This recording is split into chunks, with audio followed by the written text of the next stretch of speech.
Hello, I'm James Burnett, the Trace's managing director. I want to start with the warmest of welcome to all of you out there. I've had a very strong response to today's event, and we are grateful to each and every one of you for choosing to spend the next hour with us. Um, I think if you're here, you felt the heartbreak of gun violence, even even from a distance. Perhaps, and I know this is true for me, you've also had to fight not to become numb in the face of what can feel like just a drumbeat of tragedy. Even as we're seeing a historic decrease in gun homicides, in community gun violence in cities across the country, it can feel hopeless to confront this issue again and again.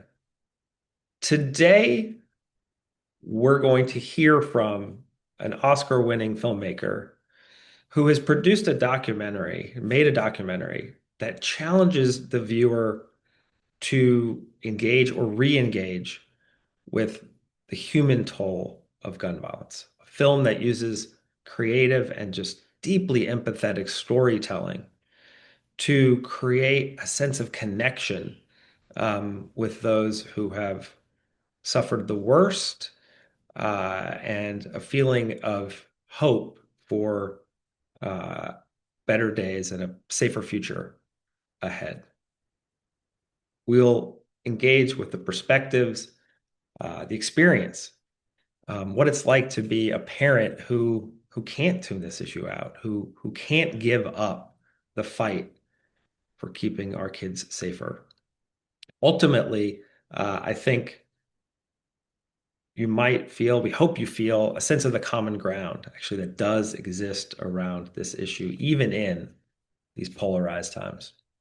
A couple of program notes before we dive in. At the bottom of your screen, there is a Q&A feature, right, where you can submit questions that we will answer in the last 10 or 15 minutes of today's conversation. Um, Also, just want to acknowledge that this is going to be a heavy one at times.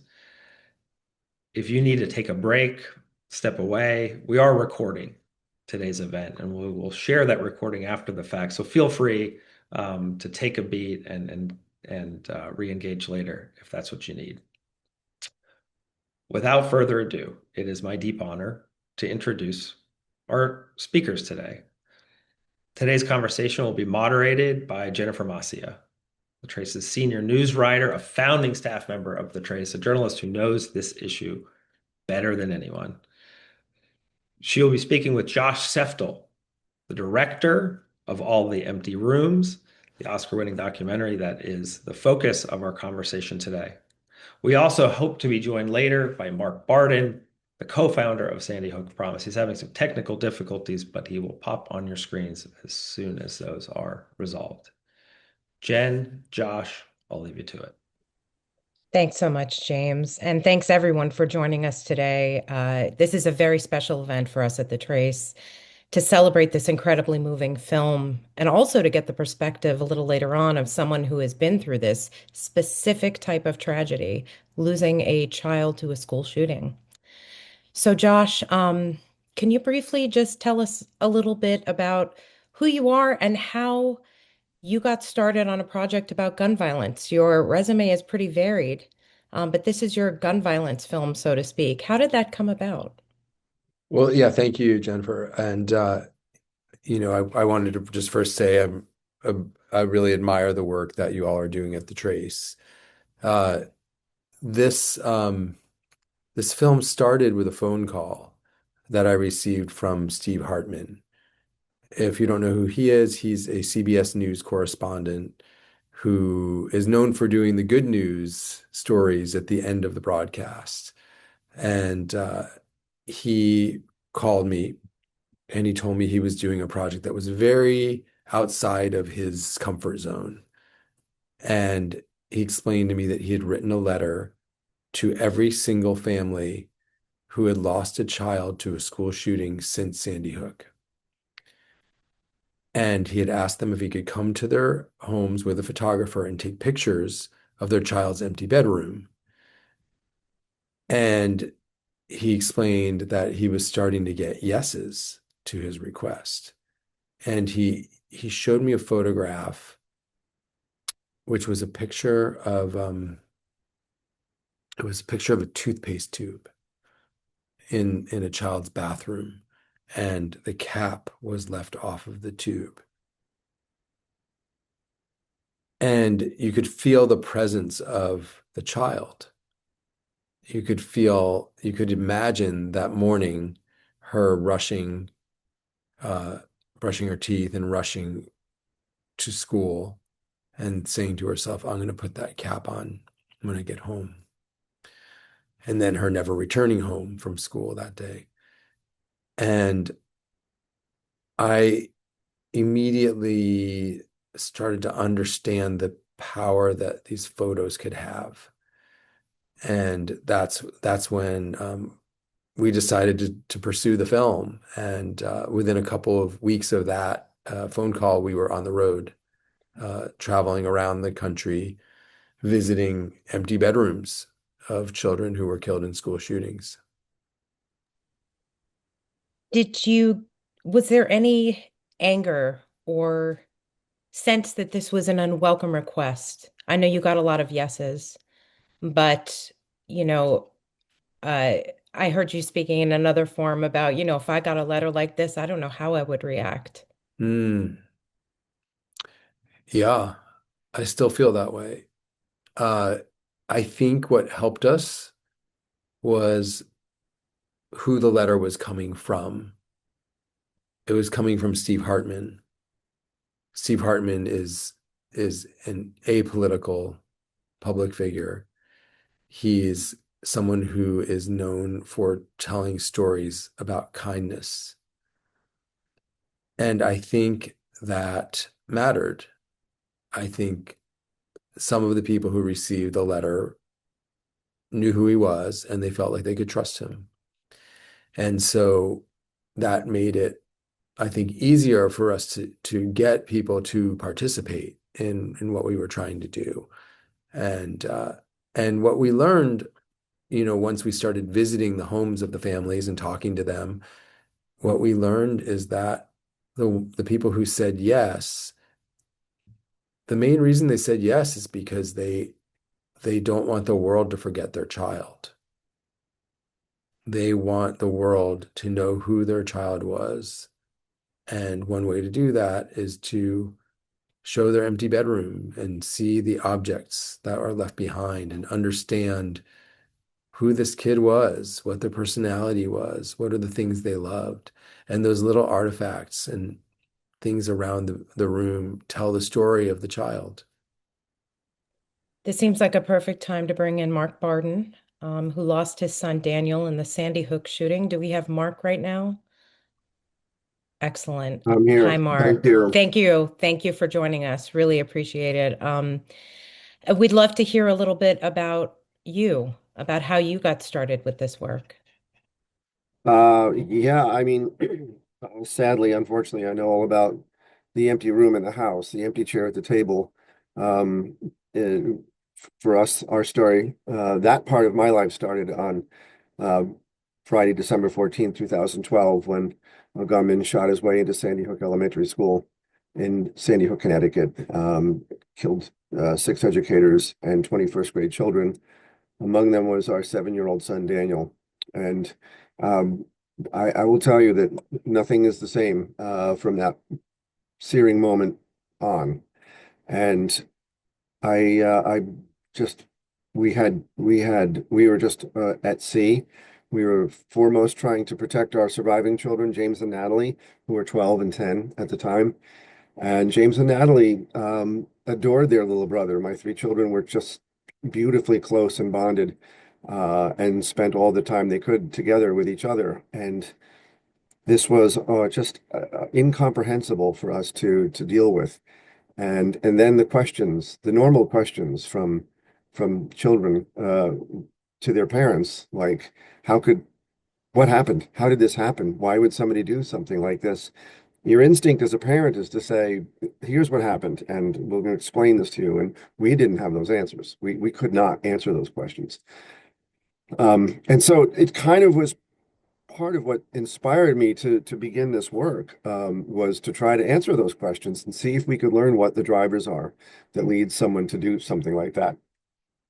So that at the same time, folks in our community were grappling with this as well, and meeting in kitchens and the library and trying to figure this out and see if there was a way forward, if there was some way we could learn about what drove this, if we could take from that learning, if there was a way to inform how to prevent it from happening. And that's really what began this journey of Sandy Hook Promise. And we're still doing that. We are learning what drives this and what causes it, and understanding that in a way that we can build this into prevention. And so we can get ahead of it, understand what the warning signs are of someone who's thinking about harming themselves or others, and using that information to inform students and teachers and parents with the information they need, and the tools that they need to get somebody connected to help before something horrible happens. This is a sensitive question. I hope you don't mind me asking. What did you do with Daniel's things? Were you able to preserve his bedroom? How do you keep him alive today? I heard Josh talking about how the parents have a sense of urgency of wanting people to know who their child is, let's say. I can so identify with that. I bring pictures of Daniel everywhere I go. I'm a musician. I have pictures of all three of my children. I have a picture of all three of the children that is on stage with me all the time. I understand that sentiment so well. Um, I want everybody to know who Daniel was and who he is and who he should be. Um, so for my wife and myself, my wife Jackie and I, we were on different parts of this journey. We processed this differently. She immediately wanted to change everything. She even wanted to move out of the house. I wanted to hold on to everything. Um, for various reasons, I didn't want to lose a shred of our life with Daniel at all. And to an extreme. I have his little bike helmet, which was actually an old football helmet that he used to wear when he'd ride on the back of my bicycle, and his little blonde hairs are in it, and I keep that as a little keepsake. I also have to honor Jackie's wishes to want to change things and rearrange the environment. James and Natalie did not want to move, and they didn't want more change, and more upset. So we conceded and we stayed in our house, and we're still in our house.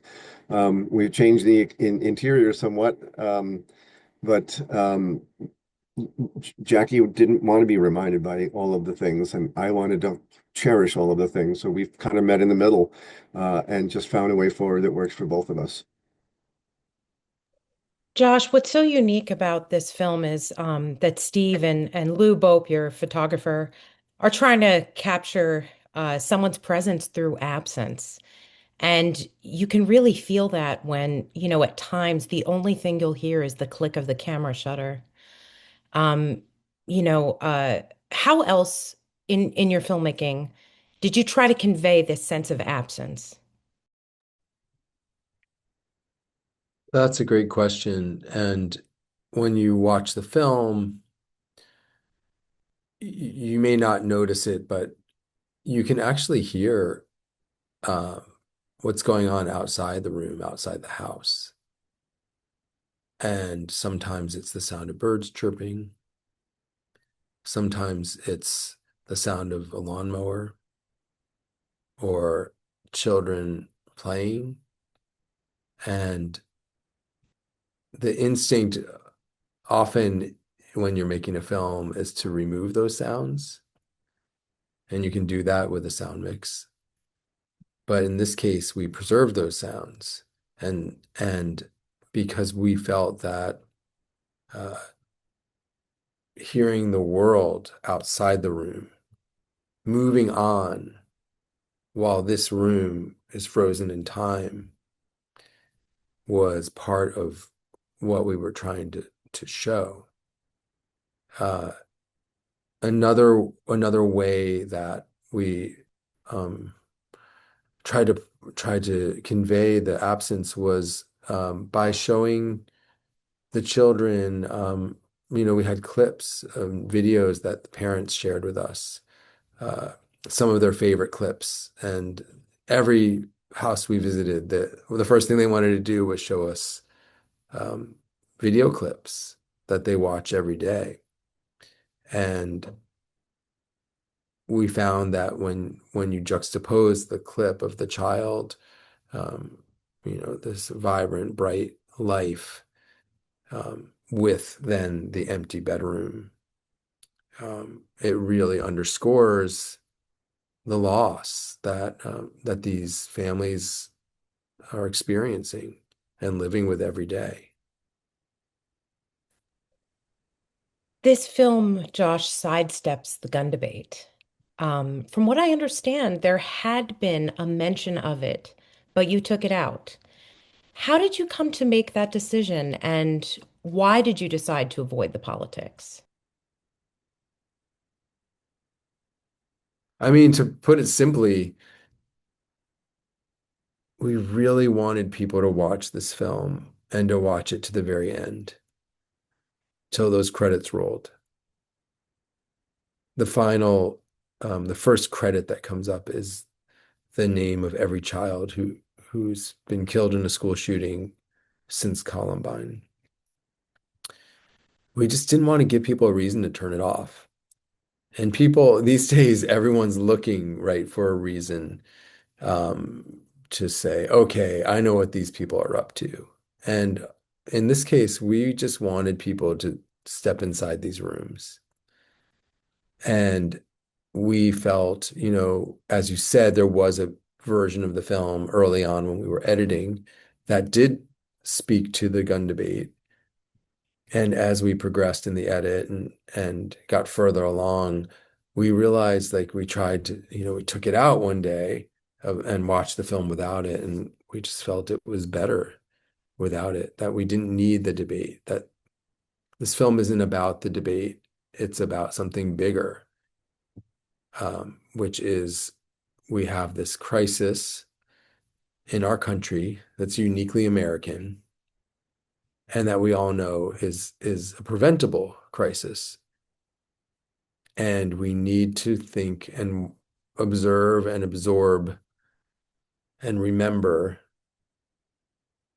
the impact that it's and the toll it's taking on families all across the country.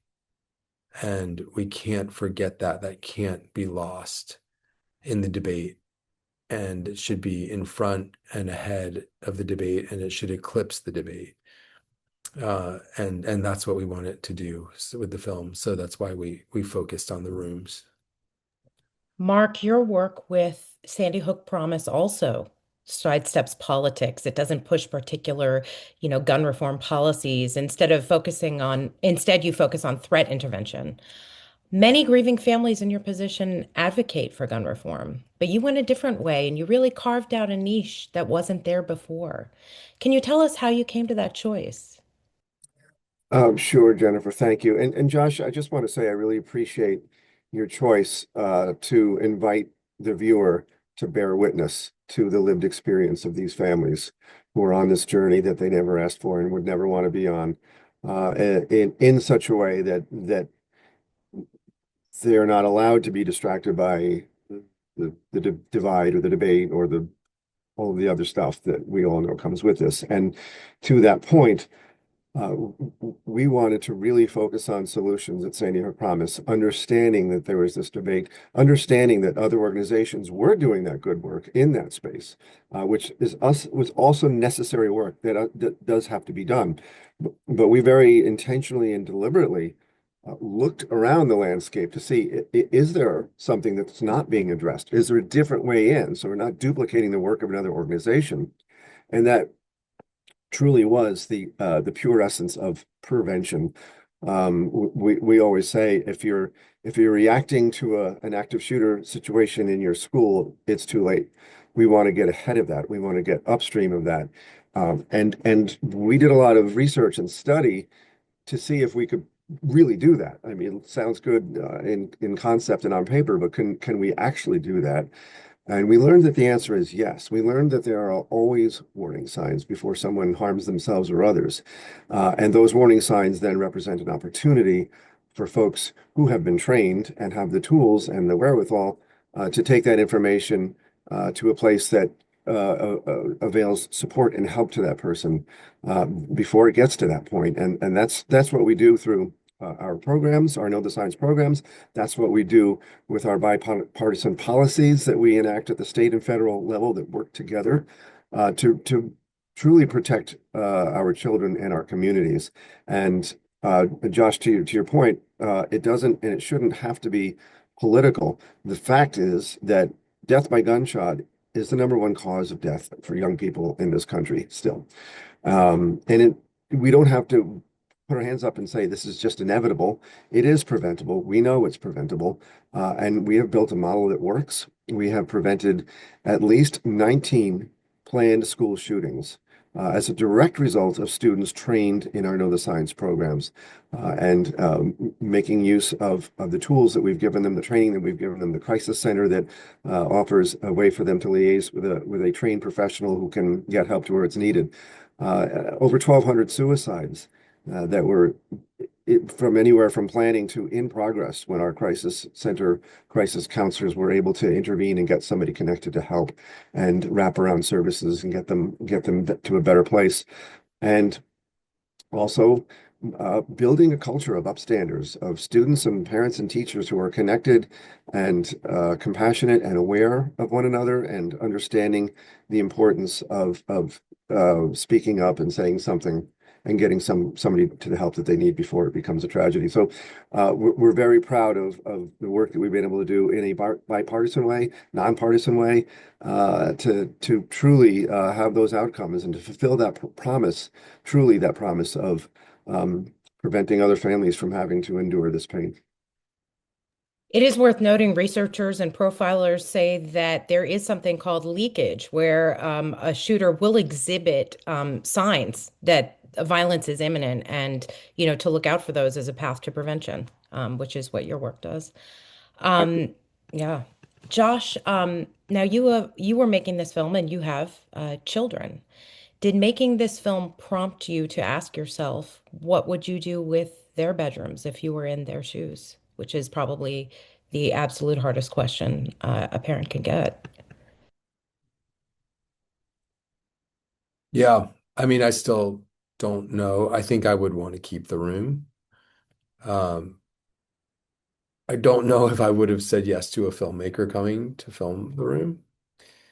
It's sort of impossible to know at this point, but um, maybe it depends on on what phase of grieving you're in. But yeah, it's a question. I mean, I know that since I started working on this project, I go into my kids' rooms all the time and just when they're not there and just look at everything and take it in. And um,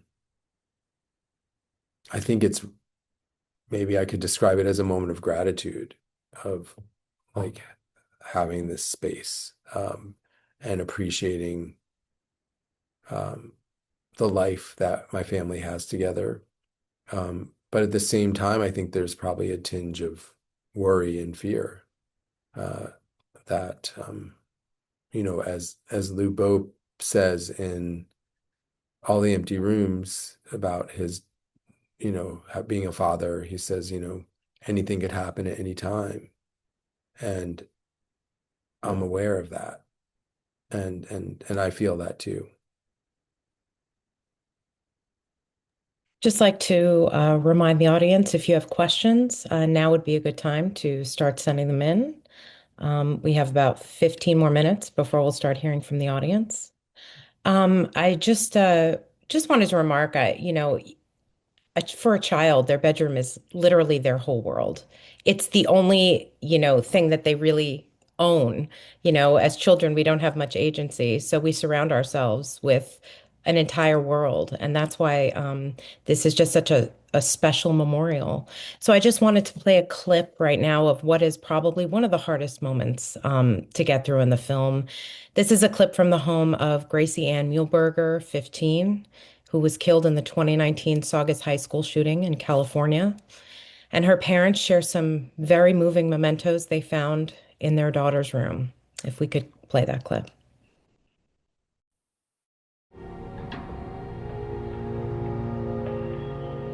It was a sunny Thursday morning.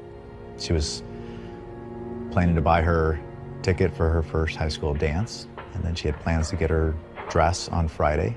Unfortunately, she didn't get to do either one of those two things.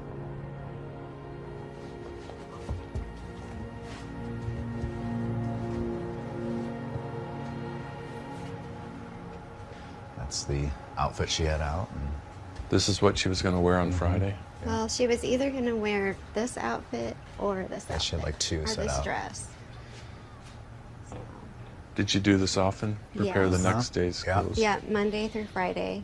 Yeah. Yeah. And we had given her this little trinket box. And when we had opened it, she had these letters in here. And these letters were notes to her future self that she had written. Wow. First day of high school.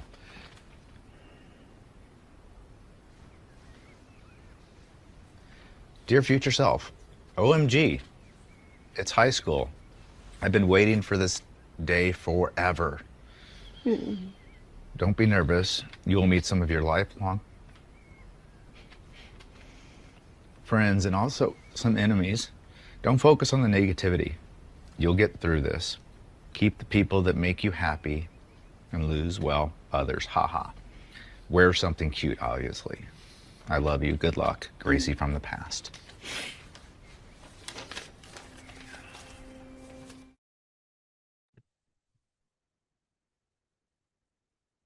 Josh, and then Mark, Josh, as you're making this film, what are your thoughts as this is unfolding in front of you as a filmmaker, as a father?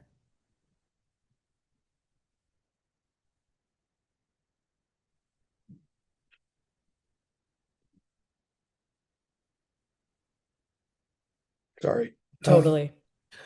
Yeah.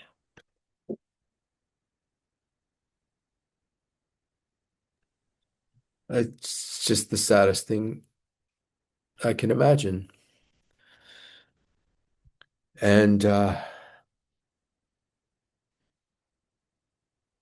I just am grateful that these parents shared this with us, because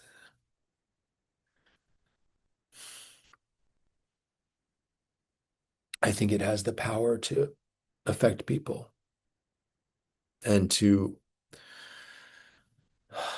get them to think about this issue, to engage with it, maybe to rethink their stance on the issue. It's just unacceptable where we are right now. And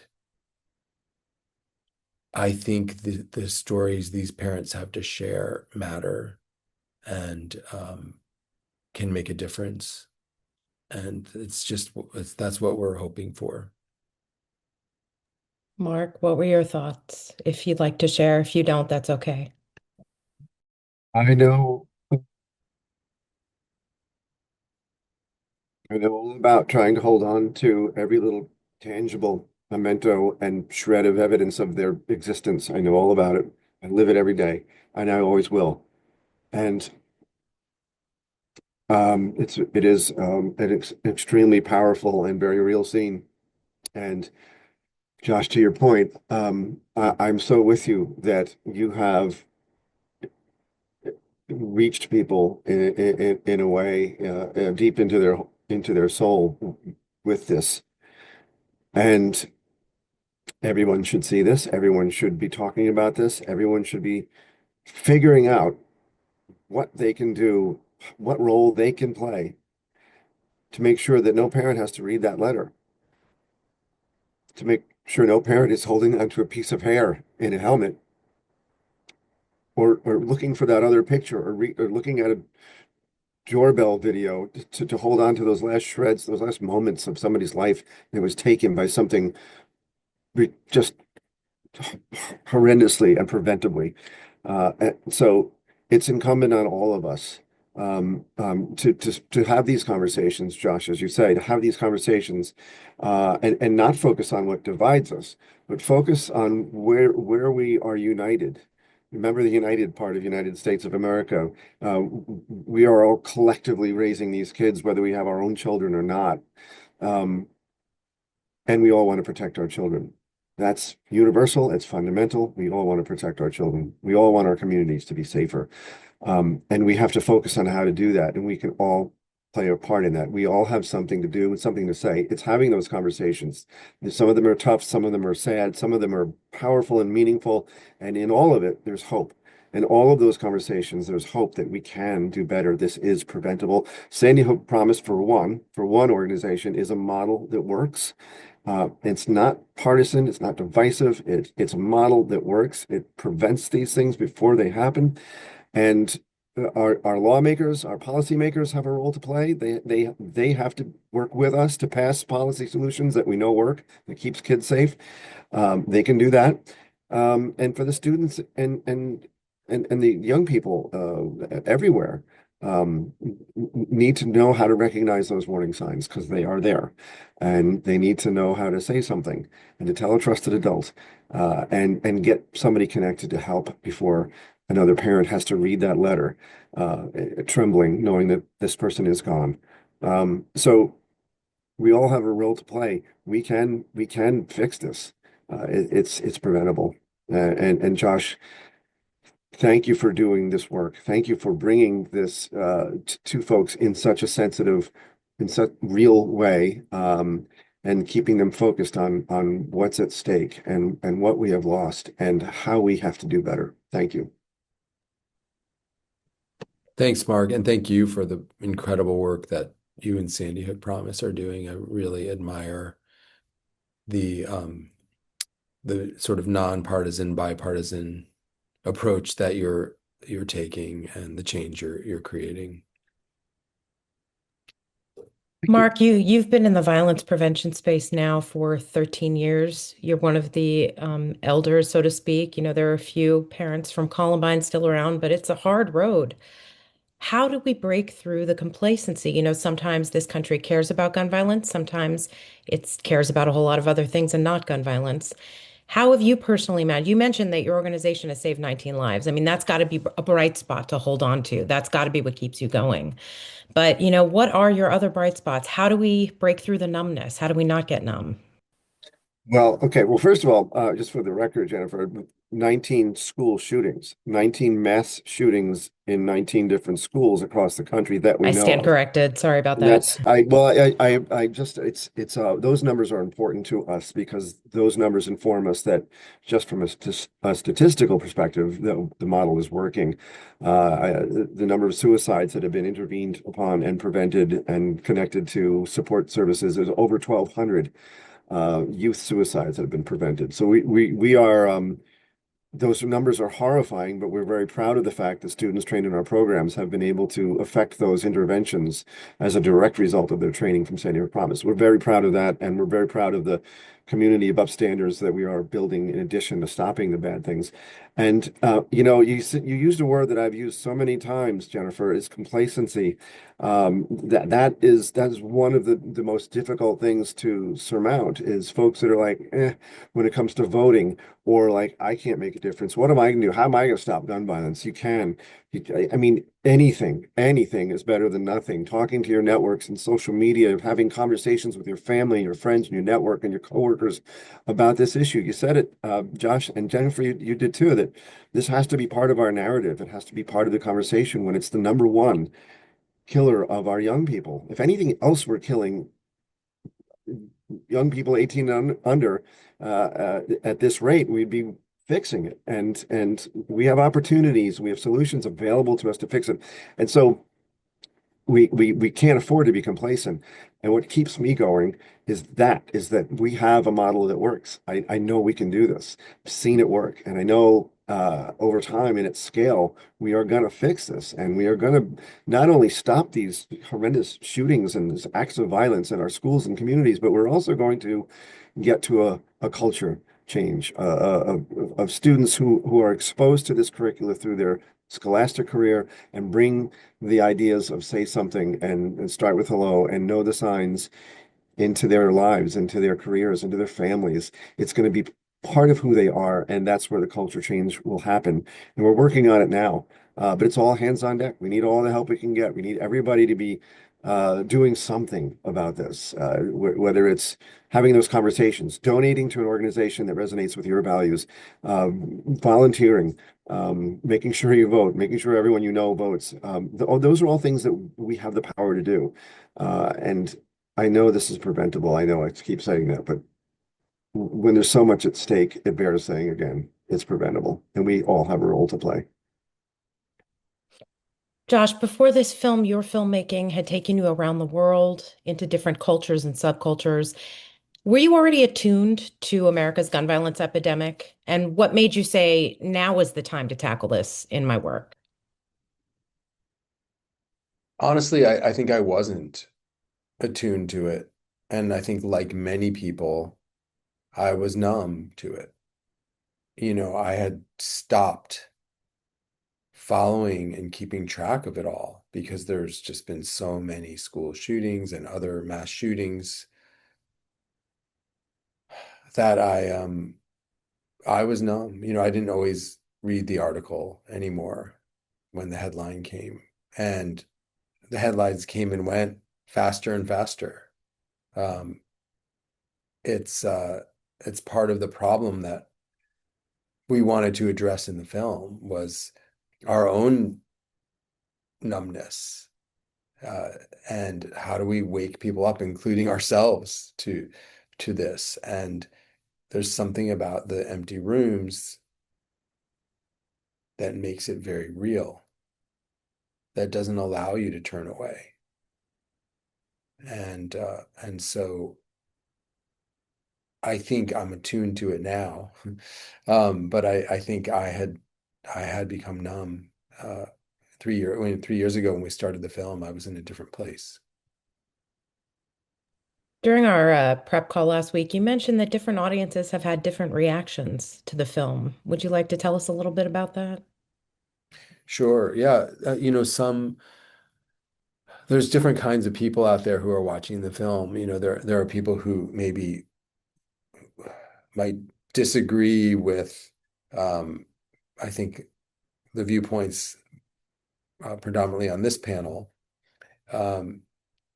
But some of those folks who've seen the film, I think, have been changed. I know specifically there's one person who was actually a Sandy Hook denier who saw the film. And I heard through someone he reached out to that this film changed his mind.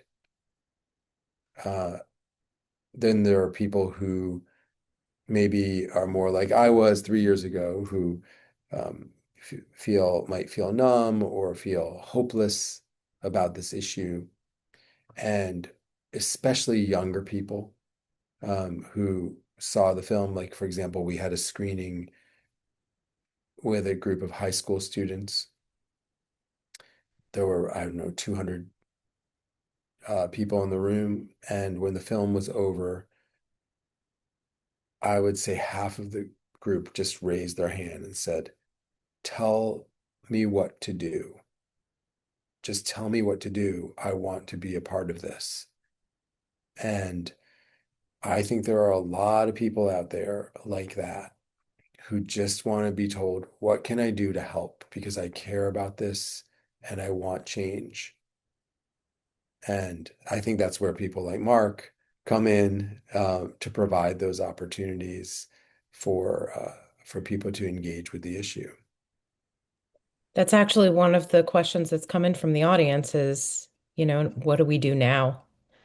Um, but also you mentioned deniers. And one of the other questions from our audience is how do the families in the film and other families who've lost children to school shootings protect themselves against peddlers of misinformation? And I know that this has been a huge problem for the Sandy Hook families. Do either of you have any thoughts about that? We are in a, misinformation world.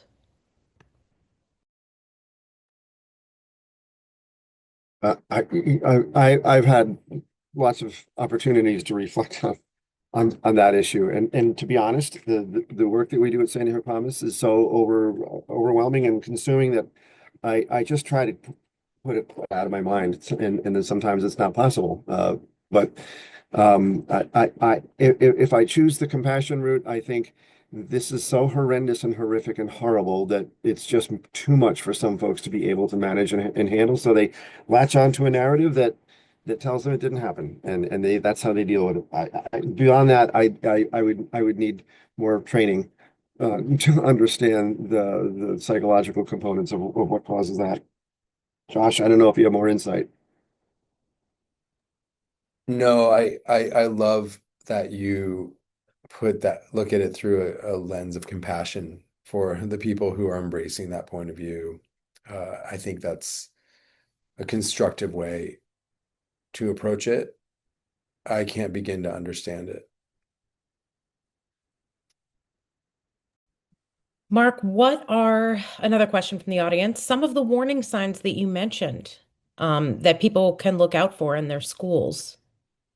So we have them on our website. There is a quite a list of evidence-informed warning signs that people can look at, and it's what we train our students in our Say Something programs. But things like changing friend groups, things like withdrawal, things like bullying or being bullied, developing a sudden fascination in acts of violence or school shootings or weapons are some of the indicators that maybe that somebody needs some attention, and we can course correct before it becomes too serious or too dangerous.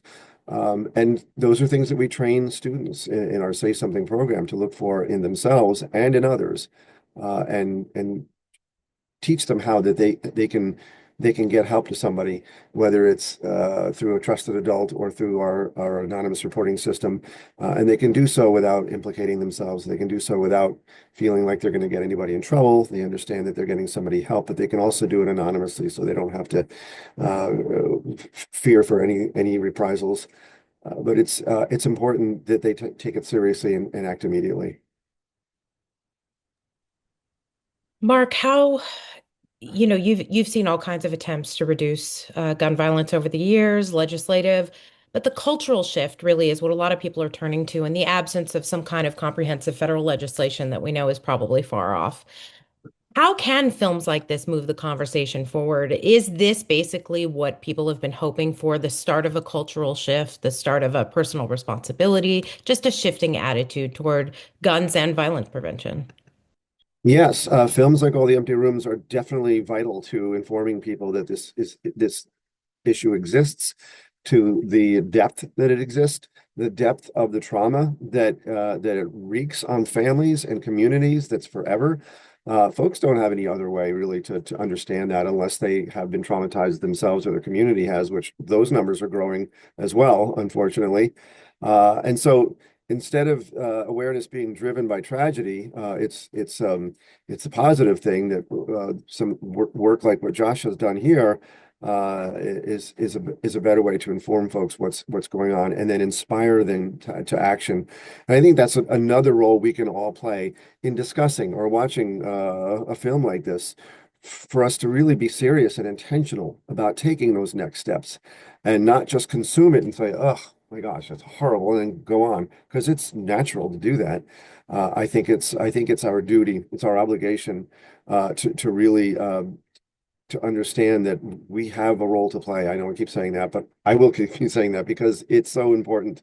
And it doesn't have to be divisive. Like I say, we all agree we want to protect our kids. Look, we have passed legislation at the federal level. Our policy team, our action fund, has passed legislation through the last, you heard that right, the last three presidential administrations. We have passed funding mechanisms to help us do our work, so we don't have to charge the schools that we are serving. The Bipartisan Safer Communities Act. That was a major piece of legislation that did include gun violence prevention in its language. That was a major step forward, and it was bipartisan. And the sky didn't fall, and nobody had their guns, taken away, and the Second Amendment didn't go away.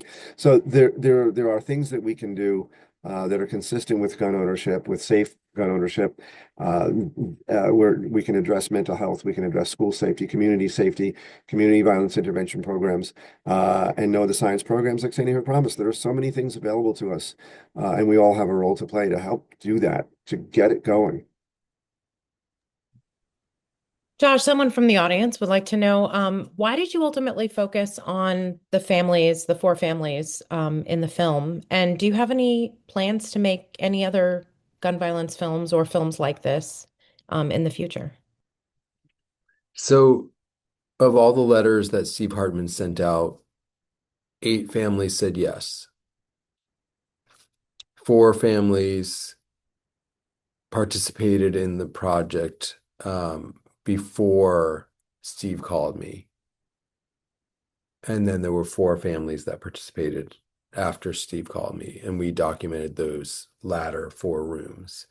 So every family that participated in the project was that responded to Steve was photographed, and 4 of them were in the film. So that's how we chose the families. And I know that Steve and Lou, have said if a family reached out to them and wanted their room photographed, they would do that.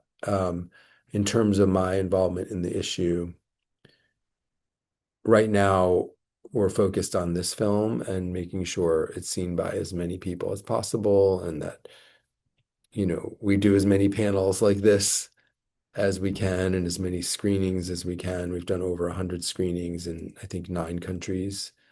And the film is on Netflix, so you can watch it there. And we have talked about potentially other films, but we're not far enough along to really speak to that yet. But this issue will always be a part of my life going forward. And someone from the audience wanted to know, how can we access the film if we don't have Netflix? Is it possible to watch it outside of Netflix yet? Go to your friend's house who has Netflix. That's where it is. And or next time you're staying in a hotel room or at a friend's house, see if you can watch. It's only 30 minutes long, so you don't have to stay long at your friend's house. But that's exclusively where it is. We are doing screenings around the country, and you can keep track of that to some degree on our Instagram page, and so you can also look out for that.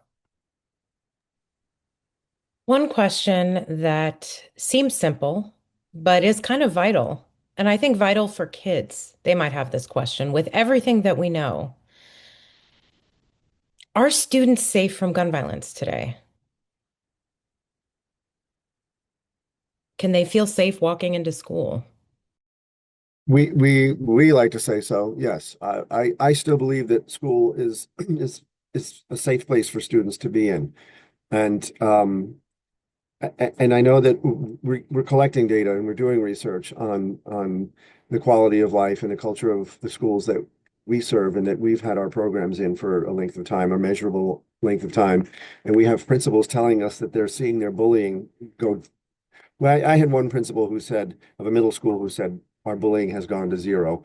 I would have to go back and see if it has remained that way, but I know that we have a positive impact on the culture and the climate in schools, and we're continuing to get better. We're doing pilot programs in cities across the country where we're customizing our programs to really meet the unique needs and the challenges of the school and the community that the school is in, so that we can get better outcomes. We're constantly evaluating and getting better. So I will say that from my experience, from the work that we do, that students are safe in schools, and they should feel safe in schools, and that we're not going to wait till it's too late for them to learn how to react. We're going to stop it before it happens. Josh, do you feel safe sending your kids to school in America today?